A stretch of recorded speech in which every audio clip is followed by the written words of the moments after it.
नमस्कार दोस्तों। एएसओ इन एफएचक्यू SSC CGL की एक बहुत ही बेहतरीन जॉब होती है, जिसमें लड़कियों के लिए काफ़ी बेहतरीन जॉब है, जिसमें लड़कियां आसानी से जॉब कर सकती है। इसमें 9 टू 5 जॉब होती है, ज़्यादा काम नहीं रहता, वर्कलोड बहुत ही कम रहता है, जो लड़कियों के लिए काफ़ी एक बेहतरीन जॉब हो सकती है। अब दोस्तों इसमें हम बात करते हैं कि इसमें आपका पे स्केल क्या रहता है, सैलरी कितनी रहती है और कितने आपको और काम करना रहता है, और आपकी जो आपकी पोस्टिंग होती है वो कहाँ तक होती है और कहाँ होती है, इसके बारे में हम चर्चा करेंगे। उसमें प्रमोशन वगैरह किस तरह से होता है, आपको किस तरह से सुख सुविधाएं इसमें मिलती है। और दोस्तों सबसे पहली बात ये है कि एक डिफेंस मिनिस्ट्री के अंदर काम करते हैं आप, यानी आपका रक्षा मंत्रालय में इसका चयन होता है। एएफएसक्यू की फुल फॉर्म होती है आर्म फोर्सेस हेडक्वार्टर, जिसमें आपका जो सिलेक्शन होता है रक्षा मंत्रालय में आप काम करते हो। 9 to 5 जॉब होती है दोस्तों, बहुत ही कम काम होता है। इसलिए दोस्तों लड़कियों के लिए काफ़ी बेहतरीन जॉब है। लड़की आप आराम से सुबह 9 बजे जाकर आराम से 5 बजे तक आ सकती है, तो काफ़ी बेहतरीन जॉब है। अब दोस्तों इसमें बात करते हैं कि इसमें सिलेक्शन किस तरह से होता है। दोस्तों इसमें सिलेक्शन 2 तरीके से होता है। पहला जो सिलेक्शन होता है वो एसएससी सीजीएल के थ्रू होता है। एसएससी सीजीएल में आप एएसओ इन एएफएचक्यू के थ्रू पोस्टेड होते हो दोस्तों। उसके बाद एक सेकंड ऑप्शन होता है कि आप यूपीएससी के थ्रू, यानी यूपीएससी आप क्लियर करके एसओ बन जाओ।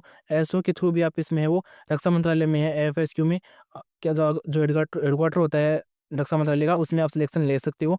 दोस्तों एएसओ सीजीएल के थ्रू होता है, एसओ यूपीएससी के थ्रू होता है। तो दोस्तों 2 तरीके का सिलेक्शन होता है इसमें, जिसमें आप सीधा रक्षा मंत्रालय में अपना जो चयन करवा सकते हो, आप सिलेक्शन ले सकते हो, उसमें आप काम कर सकते हो। अब दोस्तों इसमें बात करते हैं कि प्रमोशन किस तरह से रहता है, और उसके बाद में हम बात करेंगे कि इसकी सैलरी क्या रहती है।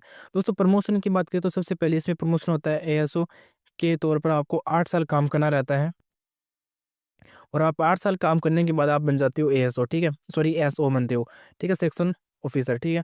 उसके बाद आप बनते हो डिप्टी डायरेक्टर, उसके बाद आप बनते हो जॉइंट डायरेक्टर, और उसके बाद आप बनते हो प्रिंसिपल। सॉरी, जॉइंट डायरेक्टर के बाद बनते हो डायरेक्टर, उसके बाद बनते हो प्रिंसिपल डायरेक्टर। दोस्तों ये सबसे टॉप पोस्ट होती है, यहाँ तक बहुत ही कम लोग जा पाते हैं, और इसलिए सबसे टॉप पोस्ट प्रिंसिपल डायरेक्टर की होती है। दोस्तों जो डिप्टी डायरेक्टर होती है वो एक गैजेटेड पोस्ट होती है, बहुत ही ऊँची अच्छी खासी पोस्ट होती है। दोस्तों प्रमोशन मैंने आपको बता दिया इसमें।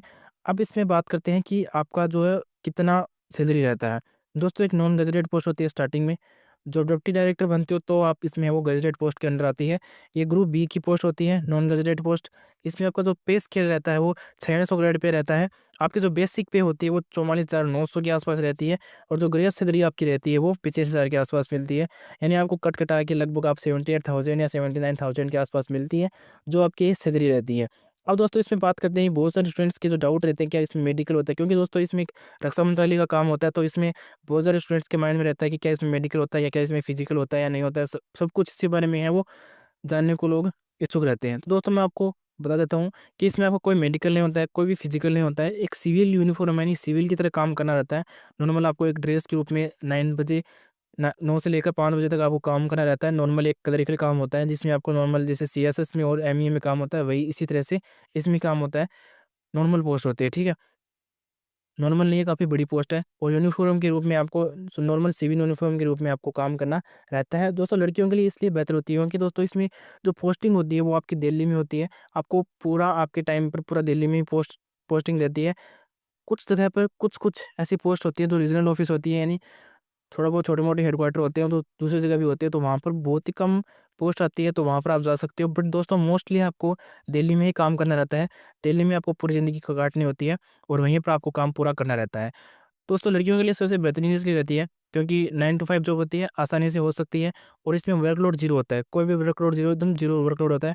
आराम से काम करके आराम से आ सकते हो। तो दोस्तों लड़कियों के लिए काफ़ी बेहतरीन जॉब है ये। आप सबसे बात क और लड़कों के लिए भी है, जिसको ज़्यादा काम नहीं करना रहता है, जिसको ज़्यादा काम करने का शौक नहीं है, वो इस पोस्ट को चूज़ कर सकते हो। और दोस्तों ये सबसे बहुत सारे स्टूडेंट्स का माइंड में रहता है कि इसमें करप्शन हो सकता है या नहीं हो सकता, तो उसके बारे में हम लास्ट में बात करेंगे वीडियो के। बट पहले और किसी जो और भी जानकारी है उसके बारे में हम बात कर लेते हैं। तो दोस्तों अब आगे बात करते हैं कि इसमें आपको है वो सैटरडे और संडे छुट्टी मिलती है।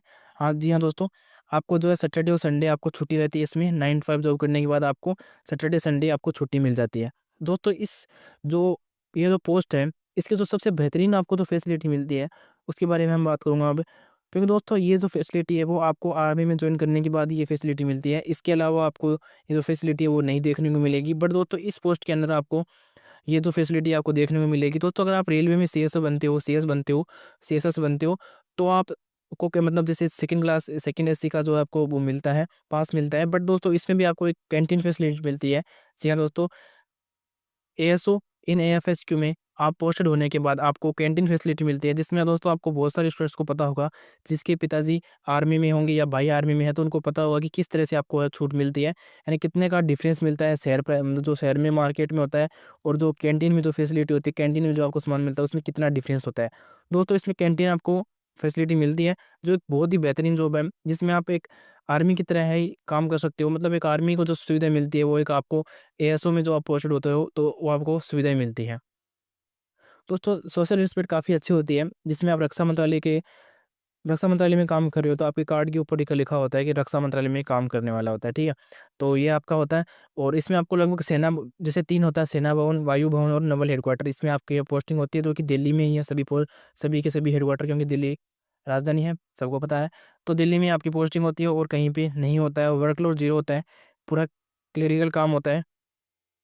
अब दोस्तों जैसे आपको पता है कि मैंने आपको एमईए की वीडियो बताया था, जिसमें आपको एमईए में क्या होता है कि आपको बाहर जाना होता है। बाहर जो आईएफएस होते हैं उसके आप नीचे काम करते हो, उनको आप असिस्ट करते हो। तो दोस्तों इसमें ऐसा कुछ नहीं होता है, इसमें आपको आईएएस और आईपीएस वाले कोई भी आपको नहीं मिलेंगे आपके हेडक्वार्टर में। जो आप जो आपके सीनियर होते हैं वो एएसओ के थ्रू सिलेक्टेड होते हैं, या फिर यूपीएससी के थ्रू एसओ बनते हैं, फिर वो जाते हैं। इसमें आईएएस आईपीएस नहीं होते हैं, बाकी आप जगह पर आप देखोगे तो आपको आईएएस आईपीएस आपको देखने को मिलेंगे, ठीक है। और इसमें आपको कोई भी एडवेंचर वाला काम नहीं होता है, नॉर्मल आपको सुबह जाना होता है, चेयर पर बैठना होता है और शाम को वापस आना होता है चेयर पर से उठ के। कोई इधर-उधर नहीं हिलना है, बिल्कुल आपको नॉर्मल बैठ के काम करना रहता है, और बहुत ही कम काम होता है, मैंने आपको बता दिया।